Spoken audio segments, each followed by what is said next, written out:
then? Yeah. Okay.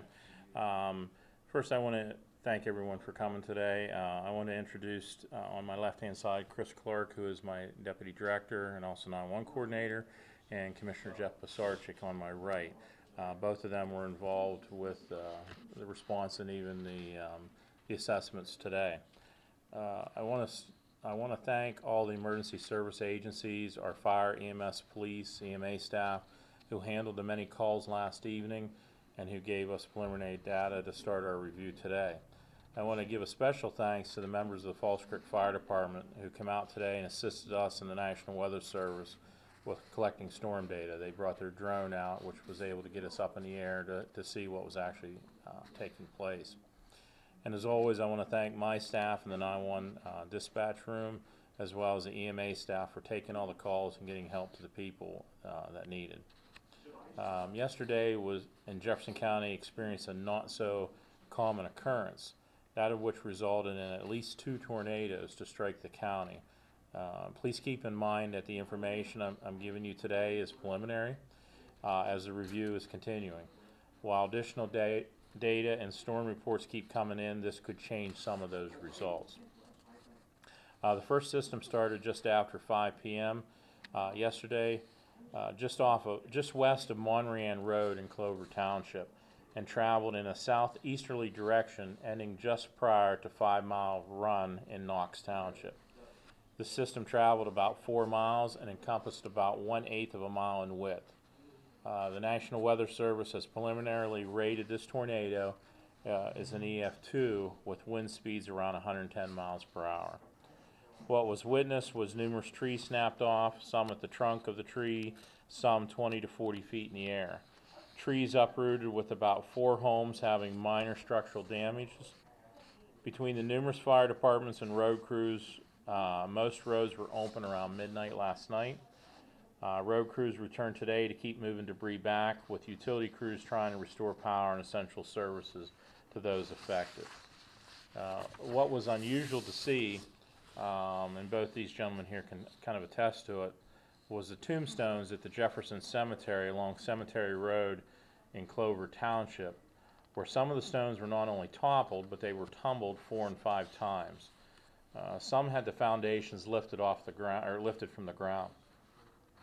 The second tornado struck around 5:45 p.m. It first formed southwest of the Moonlight Drive-In Theater in Rose Township, west of Brookville, and traveled a sporadic track where it appeared the storm jumped multiple times before ending around Kirkman Road in Pine Creek Township. The system snapped off trees high in the air and uprooted trees, with some uprooted into Butler Cemetery along State Route 28 north of Brookville.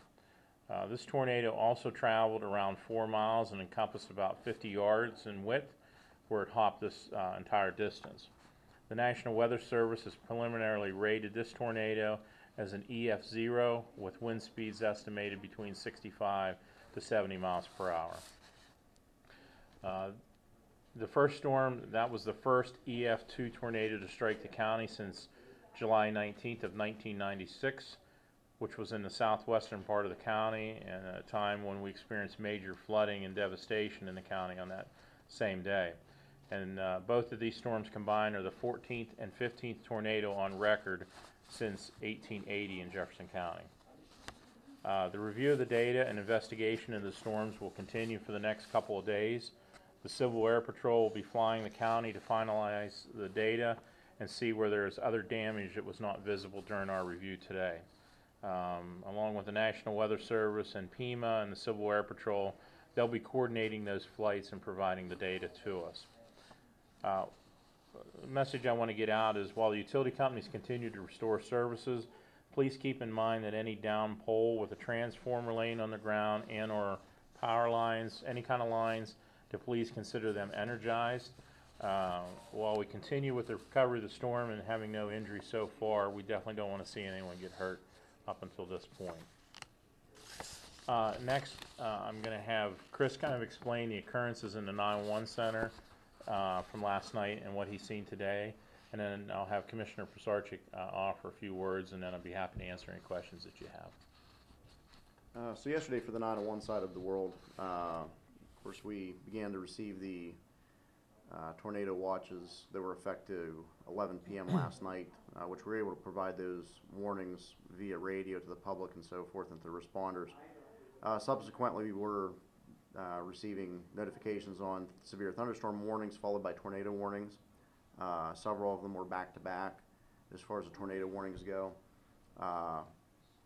The real, I guess, notification came from the boots on the ground from the responders who were responding out to trees down and so forth. That were actually starting to report actual sightings of tornadoes touching the ground. At that point, our staff that was on duty at the 911 center alerted the rest of the staff via an alert system that additional help was needed. So we basically took the 911 center to an enhanced status without opening our emergency operations center down here. We're able to funnel all the traffic through the 911 center. So it's commendable to the staff that came in, and we had every position staffed. And remarkably, with what was going on with multiple tornadoes touching down, plus the severe storms, we processed very few 911 calls in relations to weather-related emergencies. A few funnel cloud sightings, some trees down, lines down, but remarkably, it was quiet considering what was going on outside.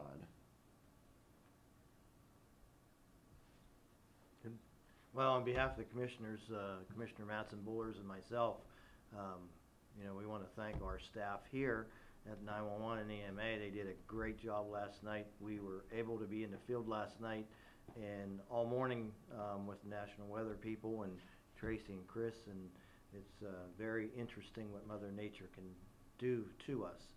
So we were blessed that we had no injuries.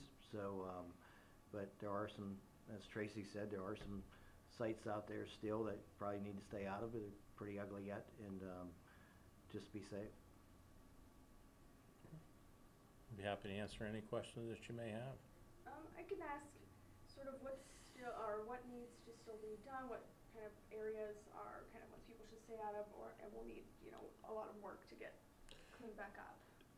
Basic safety information that I could give out is if anyone sees any down lines, poles, so forth, stay away from them. Again, consider them energized because you don't know if there's power to them or not.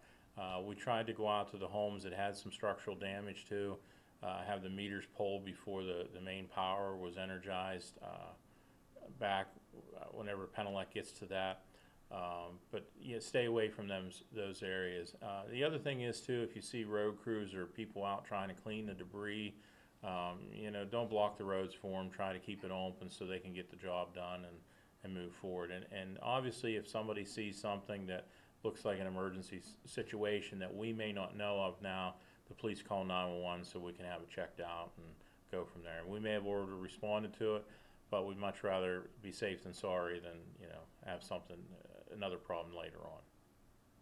Yeah, and any sort of severe damage or damage to houses or residential areas?